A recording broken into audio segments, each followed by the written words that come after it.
Hi, Jacqueline Foster here of Feeling Good TV, the place to come visit when you're really yearning to make an impact without sacrificing your desires for passion and pleasure. Today I want to know, how long is your to-do list versus your sexy shoe list? I am a very goal-oriented person, and I imagine a lot of you are too. You probably like to get things done fast, go on to the next thing. And it's what we're taught a lot in schools, in society, in our homes. We're really taught to get things done.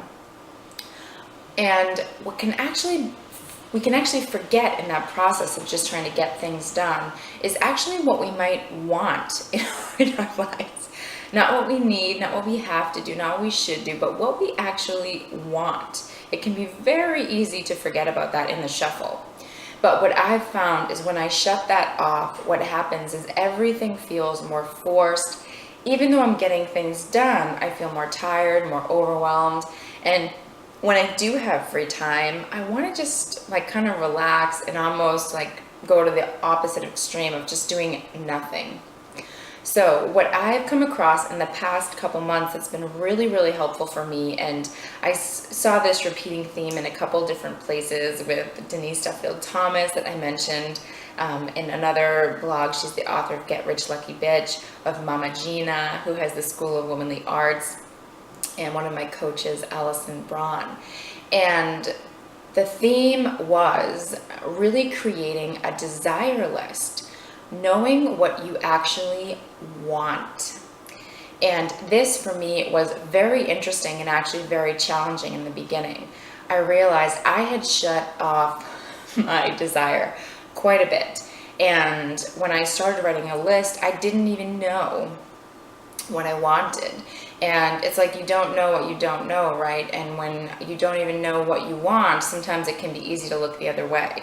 But when you begin to explore what you actually want, really for me turned on this light of, oh my gosh, there's a lot of things that I'd actually want and desire, and that's totally okay. And what would happen if I began to focus my attention on more of that? So what I want to share is a little bit of insight I had around doing this exercise so far, and encourage you to create your own desire list, whether you want to call it as well your sexy shoe list, or whatever you want to call it, but creating a desire list for yourself and really bringing some consistency to it so that you can really expand upon it and create what you want to create. So, and do it, of course, with desire and with actual feeling good. So what I've learned from doing this exercise is it really drove home for me. We teach others the way we want to be treated by the way that we act, by the way that we live. And if I'm constantly coming from a place of I need to do this, I have to do this, getting things done, I'm kind of teaching people that I'm sort of like a machine who will just get it done.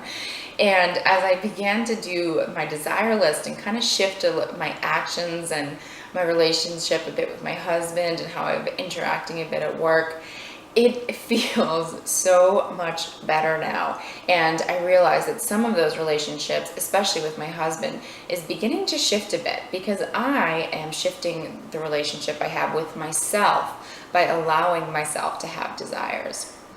So this is a huge, huge, huge one. And the other realization that I have that's been really big is, how can I tell someone else what I want if I don't even know? How can I tell someone what I want if I don't even know? That's a really big one. And I feel like that's something that when I look back, I've done a lot of times, expected someone to read my mind instead of actually telling them what I want. And so by uncovering what I actually want, how I like things done, it actually has really shifted the relationship with my husband. And I'm seeing it start to shift in other ways too.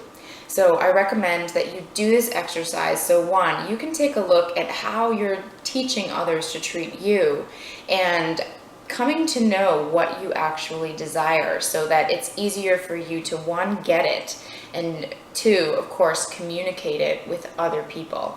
Because you're only going to know how to really communicate it is if you actually know really what you want. Okay?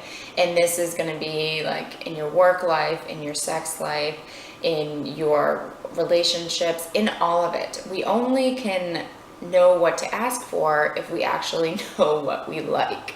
So this is really important to spend the time to investigate. And I just want to give you one little analogy of a way you can think about this when you're cultivating it. If you imagine that there's a huge snowstorm and your car gets covered with snow, and you come out and you want to clear that car off so you can go drive it on the road. What's going to happen is you first need to clean the car off. You're probably going to turn on the engine so you can get the heat going, but there's going to be a little bit of a process to actually get that car moving. This is the same, I've realized, with our desires. Is sometimes when you go to create that desire list, it's not going to be huge. It's going to mean that you're going to have to go little by little to take a look and really ask yourself, what do I want? What do I desire?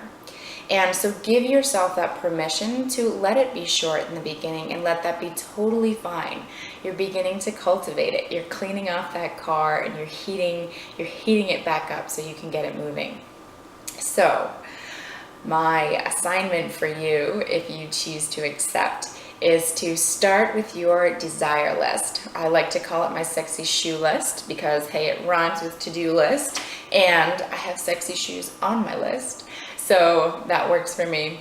But whatever works for you, use that. And I recommend doing this on a weekly basis or a daily basis or with some type of consistency, so you're really beginning to cultivate it and strengthen those desire muscles.